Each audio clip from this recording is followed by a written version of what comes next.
O Despertar do Espírito, capítulo 3, parte B, Alcoolismo e Toxicomania. A vida é uma dádiva de alegria que deve ser recebida com entusiasmo e autorrealização. Esplende em toda parte e se expande no ser humano, expressando-se como conquista da beleza, da saúde e da paz. O organismo humano, constituído harmonicamente, está preparado para a autorrecuperação, o refazimento quanto os tecidos se gastam ou sofrem agressões, obedecendo a automatismos bem delineados pela própria estrutura biológica. No entanto, o ser psicológico não se faz automaticamente, recuperando-se de uma depressão, de uma síndrome de pânico, de um transtorno neurótico simples ou psicótico profundo, o que requer terapêutica especializada. Em razão disso, o equilíbrio psicológico do indivíduo é de vital importância em face dos procedimentos que dele se derivam para a saúde orgânica e emocional, nos inúmeros quão constantes processos de ocorrência frequente. Nas injunções perturbadoras que se iniciam na infância sob a dolorosa crueldade de uma genitora insensível ou perversa, de um pai negligente ou impiedoso, nas condutas sociais viciosas, proliferam os fatores de desestruturação da personalidade, empurrando suas vítimas para a dipsomania, para a toxicomania, para a dependência química.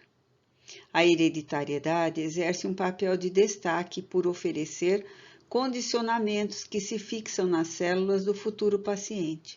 tornando-o um enfermo que exige cuidados terapêuticos bem orientados. Por outro lado, as patologias obsessivas resultantes de processos reencarnacionistas sob injunções morais de alta gravidade contribuem para que se manifestem desde cedo as tendências viciosas nessa área turbulenta do comportamento psicossocial do ser humano. Tal ocorrência, a da obsessão, é fruto de reencarnações compulsórias, as quais os infelicitadores se recusaram a aceitar como recurso de recuperação moral. Produziram-lhes, no íntimo, revolta contra as leis de Deus que não puderam ludibriar ou infringir impunemente. A revolta natural dessa conduta decorrente e os mecanismos de recuperação psíquica abrem campo mental para a indução perniciosa, facultando a sintonia espiritual e a busca insensata da absorção de drogas geradoras de dependência.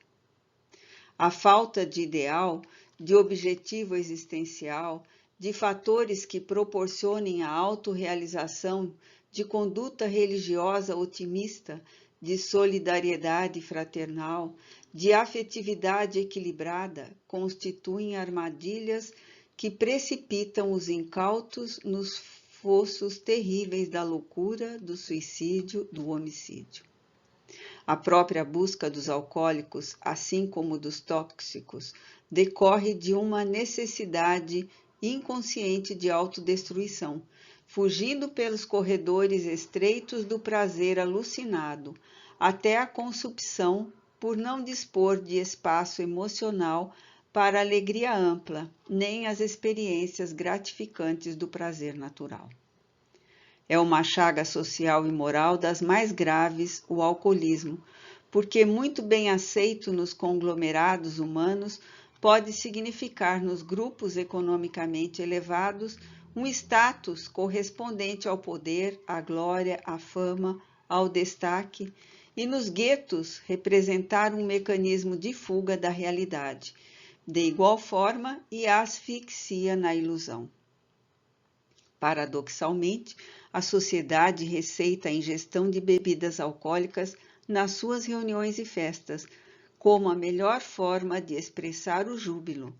porque, na maioria das vezes, aqueles que acorrem a esses encontros festivos estão fugindo da solidão, dos conflitos pessoais e familiares, do estresse do trabalho, das injunções do superego, castrador e exigente, afogando as ansiedades e os medos nos delírios do falso prazer. Bebe-se socialmente em grupos elevados ou de baixo contexto econômico. Gera-se dependência sem reconhecer-se a gravidade do fenômeno, até o momento quando o indivíduo se torna alcoólico e o retorno é quase impossível. Da mesma forma, o uso de drogas estimulantes umas e alucinatórias outras, que geram estados alterados de consciência, tem os seus estímulos nos grupos de desajustados que se reúnem por afinidades de propósitos e de comportamentos, permitindo-se as fugas espetaculares da realidade que temem e tentam anular, para as viagens ligeiras e traiçoeiras da volúpia dos prazeres falsos e de consequências imprevisíveis. O rico utiliza-se do uísque, da cocaína, do tabaco, de Havana, enquanto o pobre usa aguardente, o crack, o tabaco de segunda ou nenhuma categoria, buscando idêntico resultado, que é o abandono de si mesmo nos resvaladouros da loucura. O primeiro começa de forma elegante, enquanto o segundo se entrega sem qualquer escrúpulo nem estética, confundindo-se ambos no mesmo charco da promiscuidade e da insensatez.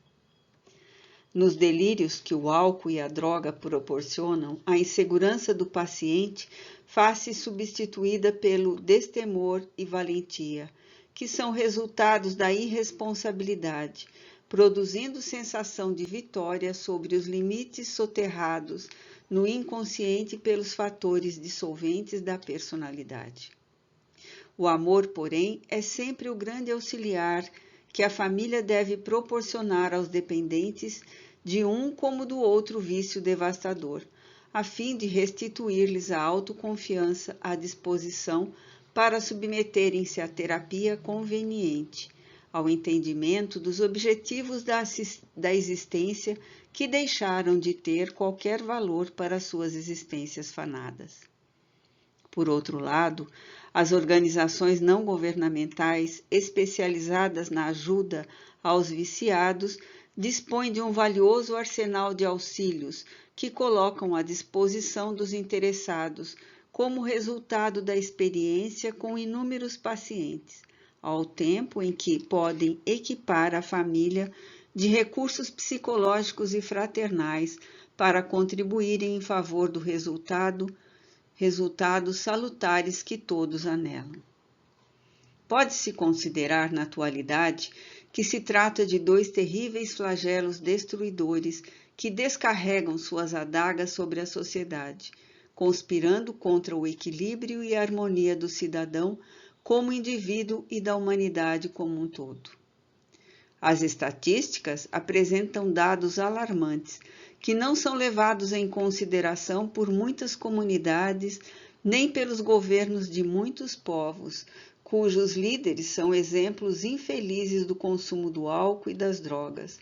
particularmente também em determinados redutos artísticos, nos quais a ausência de confiança nos próprios valores induz suas vítimas em potencial a recorrerem a esses expedientes perturbadores que lhe concedem efêmera duração nas carreiras que abraçam. A arte, a filosofia, o trabalho não têm qualquer compromisso com alcoólicos e drogas aditivas que somente lhes perturbam a execução, o desempenho das atividades. Não poucas vezes são tomados como exemplos credores de consideração aqueles que se apresentaram como gênios e que simultaneamente foram vítimas de solidão, depressão, transtorno esquizofrênico, alcoolismo, tóxicos, olvidando-se quanto assim pensam que, sem esses distúrbios nas suas vidas, além de serem mais duradouras, prolíferas, eles já eram dotados da superior agressão da genialidade.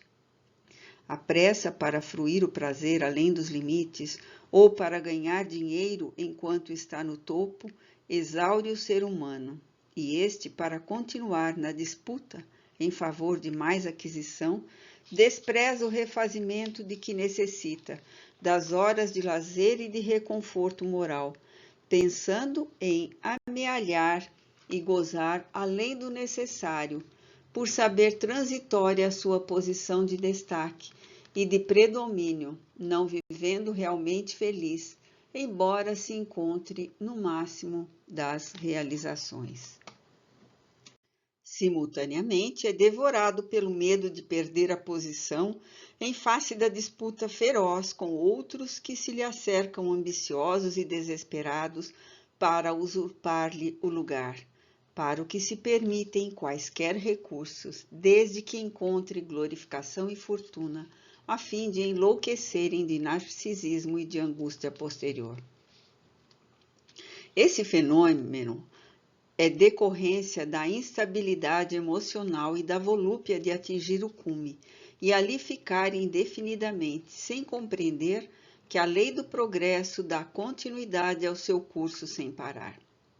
Outros valores surgem e se tornam necessários, porquanto a harmonia da beleza é uma decorrência das cambiantes e aparentes diferenças que surgem no conjunto universal.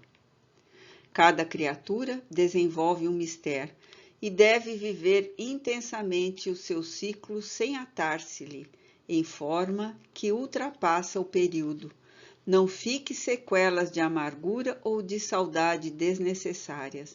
considerando que contribuiu com o melhor das possibilidades de que dispunha, havendo tornado a vida mais completa e digna. Quando isso não sucede, o êxito se transforma em amargo licor de apaixonada ficção para não ceder lugar aos que vêm depois, tombando no ridículo, nas fugas insensatas pelos alcoólicos e tóxicos diversos, assim permitindo, sem o desejar, que a glória seja substituída pela decadência humilhante. A arte de envelhecer, de ceder passo, de amparar as gerações novas, é valiosa conquista de maturidade psicológica e de saúde mental, que caracterizam aqueles que se fazem amar e permanecem na memória de todos após o seu momento. É uma conquista da sabedoria poder se distinguir o momento quando se deve ceder o trono, sem perder a compostura, de forma que fiquem as lições valiosas das realizações, continuando-se em paz interior e alegria por constatar que a obra realizada não se acabará quando cessar o período daquele que a executou. Narra-se de um excelente cantor de ópera que foi convidado pelo seu maestro a aposentar-se. Ante a inusitada proposta, ele reagiu interrogando: "Que dirão os meus admiradores?" Muito sensatamente respondeu-lhe o outro: "Melhor será que eles interroguem, lamentosamente, mas já? Ah, que desdém, que pena, mas ainda não." A terapia para essa dependência deve ser iniciada sem qualquer relutância, quanto antes e com sinceridade, porquanto a intoxicação orgânica que produzem, com certa facilidade, traz de volta o usuário ao seu hábito doentio. O ideal será o esforço saudável para evitar-se a contaminação perigosa que se inicia ingenuamente, como experiência descomprometida, às vezes na infância, como na juventude, sem discernimento, podendo surgir em qualquer momento de depressão ou de necessidade de autoafirmação, ou de evasão da responsabilidade ante desafios ou emergências emocionais. A profilaxia é mais segura que o tratamento, em face da ausência de quaisquer danos cerebrais, nervosos, dos aparelhos respiratório e digestivo. Sejam, pois, quais forem que se apresentem os convites para embalos e experiências alcoólicas, a fim de que sejam conquistados ouvidos a questões desagradáveis, ou realizações fantasiosas, o enfrentá-los é a mais correta atitude psicológica e social, ética e humana que cabe ao indivíduo eleger. Sexolatria. Freud, com muito acerto, descobriu na libido a resposta para inúmeros transtornos psicológicos e físicos, psiquiátricos e comportamentais que afligem o ser humano. Baseando-se nas heranças antropológicas, o insigne mestre vienense estabeleceu os paradigmas da psicanálise, fundamentados nos mecanismos do sexo e toda a sua gama de conflitos não exteriorizados. Examinando a sociedade como vítima da castração religiosa ancestral, decorrente das inibições, frustrações e perturbações dos seus líderes, que através de mecanismos proibitivos para o intercâmbio sexual, condenavam-no como instrumento de sordidez, abominação e pecado, teve a coragem intelectual e científica de levantar a bandeira da libertação, demonstrando que o gravame se encontra mais na mente do indivíduo do que no ato propriamente dito. Referindo-se à intolerância judaica a respeito da higiene pelo lavar das mãos e do rosto antes da refeição, que era tida como regra fundamental de comportamento, assim tornando imunda a ação que não se submetia a tal usança, o apóstolo dos gentios exclamou com veemência: Eu sei e estou certo no Senhor Jesus que nenhuma coisa é de si mesma imunda, a não ser para aquele que a tem por imunda. Para esse é imunda. Romanos 14:14. Por extensão, pode-se afirmar que o comportamento imundo não é o do sexo propriamente dito, porém de quem o vive conforme o seu estágio de evolução e dos seus sentimentos. Posteriormente, a questão do sexo se tornou uma verdadeira ditadura da libido, merecendo de alguns discípulos do nobre psiquiatra psicanalista reações especiais, quais ocorreu com Carl Gustav Jung, Alfred Adler, Erich Fromm e outros que ampliaram o conceito, apresentando novas excelentes vertentes da proposta inicial. Outros mais, no entanto, continuaram com a mesma conduta do pai da psicanálise, tornando-se-lhe culturalmente filhos e netos de eleição. São os casos do eminente Wilhelm Reich e seu discípulo Alexander Lauer, que deram prosseguimento ao profundo estudo da libido, criando primeiro a terapia bioenergética, enquanto o segundo ampliou a técnica dos exercícios para a libertação dos conflitos e dos problemas orgânicos derivados das perturbações sexuais.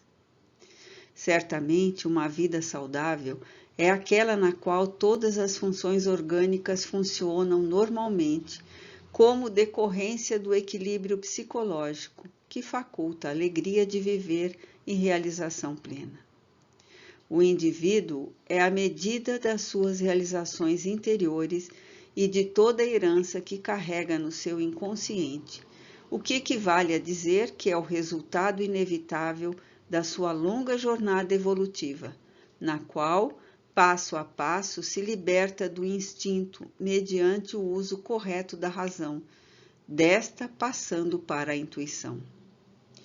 O Homo sapiens alcançou o Homo technologicus, e este ascende para o Homo noeticus,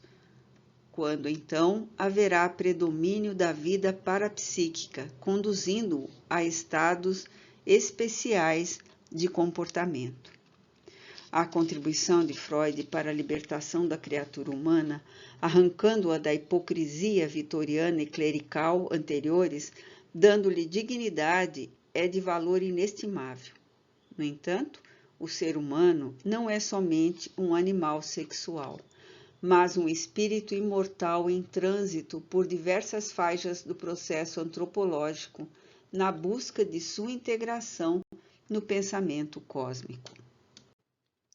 O predomínio, por enquanto, da sua natureza animal por cima da natureza espiritual é transitório,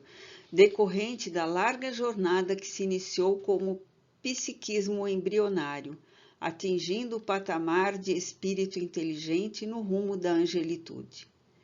Departamento de alta magnitude do corpo físico, o aparelho genésico, em razão da elevada finalidade a que se destina, a de reprodução, está fortemente vinculado aos mecanismos da mente e da emoção,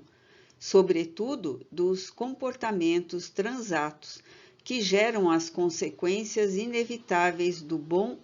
ou mau funcionamento dos seus mecanismos,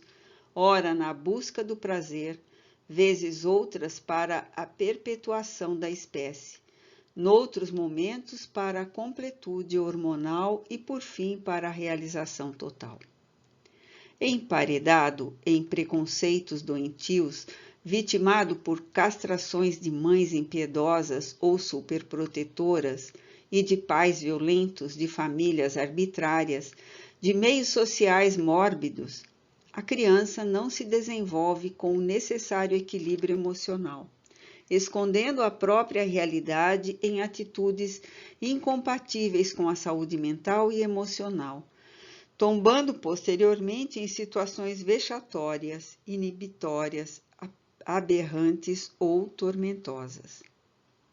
Em face da inibição e de que é vítima, o indivíduo passa a ignorar o próprio corpo, quando não ocorre detestá-lo em consequência da incompreensão dos seus mecanismos,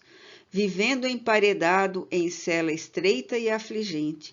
que termina por gerar grandes confusões no comportamento psicológico e na saúde física. Somatizando os conflitos não digeridos, elabora enfermidade de grave curso, que não encontram solução, exceto quando são realizadas as terapias convenientes, orientadas para o rumo dos fatores responsáveis pelos transtornos.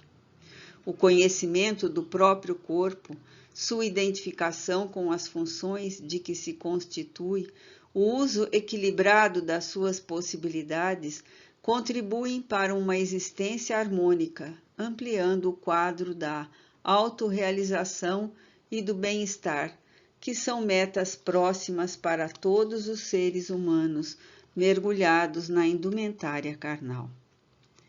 A existência terrestre não tem a finalidade punitiva que se acentuou por muitos séculos em condutas perversas e infamantes por parte da divindade, que mais se apresentava como algoz impenitente, comprazendo-se na desdita das suas criaturas que almejando pela felicidade delas. O que tem falado é a conveniente orientação educacional para a vida sexual, assim como o equilíbrio por parte dos religiosos e educadores, líderes de massas e agentes multiplicadores sociais, que sempre refletem as próprias dificuldades de relacionamento e vivência sexual, abrindo espaços para que múltiplas correntes de condutas, não poucas vezes exóticas, assumam cidadania, mais perturbando os indivíduos em geral e particularmente as gerações novas, porque desequipadas de esclarecimento. Arrebentadas as amarras da proibição, o ser humano vem tombando na permissividade, como efeito da demorada castração a que foi submetido anteriormente. Pareceria que a denominada liberação sexual contribuiria para que as criaturas se realizassem mais e se encontrassem mais equilibradas emocionalmente, o que não vem ocorrendo. Da mesma forma que o impedimento não produziu pessoas saudáveis, a libertinagem em voga não tem conseguido harmonizá-las, favorecendo, pelo contrário, mais devastadoras condutas e vivências em clãs, grupos isolados, bem como na sociedade como um todo, que se encontra desorientada. O sexo, convenha-se considerar por definitivo, existe em função da vida e não está em dependência exclusiva dele. O ser humano, desta forma, necessita do sexo, mas não deve viver em sua dependência exclusiva. Outras finalidades existenciais servem-lhe de objetivo,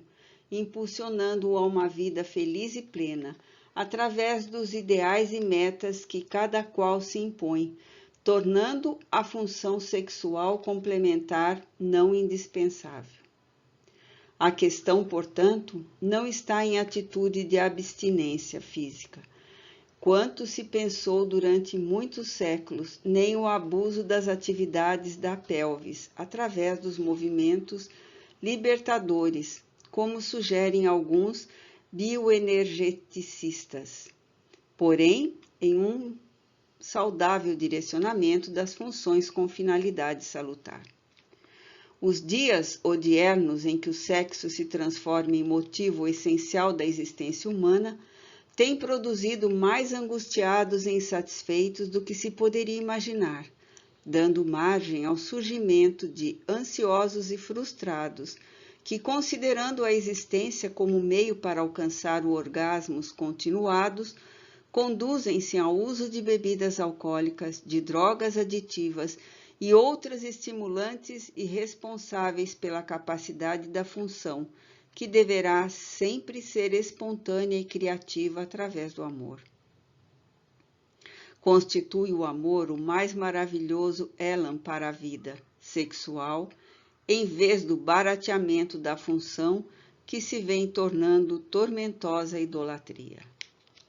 Há uma tendência psicológica no ser humano para quando sai da escravidão e não sabe usar a liberdade, cai na libertinagem dos costumes, na qual se torna mais servo do que senhor, mais limitado do que independente, mais infeliz do que antes. É compreensível que se aspire à liberdade e nela se viva, pois a vida e o amor são dádivas de libertação, jamais de coerção e de sofrimento. O mau uso dessa liberdade é que responde pelas consequências lamentáveis da desarmonia, porque atenta contra os limites que são impostos como recurso de equilíbrio para a própria existência. É fácil observar-se nos animais da escala evolutiva quando se buscam que, estimulados pelas necessidades procriativas, exercem o sexo sem tormento, sem culpa, que são sempre resultados da emoção humana desequilibrada. A vida em liberdade é aquela que, quando a desfrutamos, faculta os mesmos direitos aos outros seres, que não afronta as leis naturais, que se compraz na realização integral. Em face, portanto, de quaisquer conflitos que se apresentem no comportamento psicológico do indivíduo, a eleição de prioridades para uma existência digna contribui positivamente para a liberdade e a felicidade pessoal.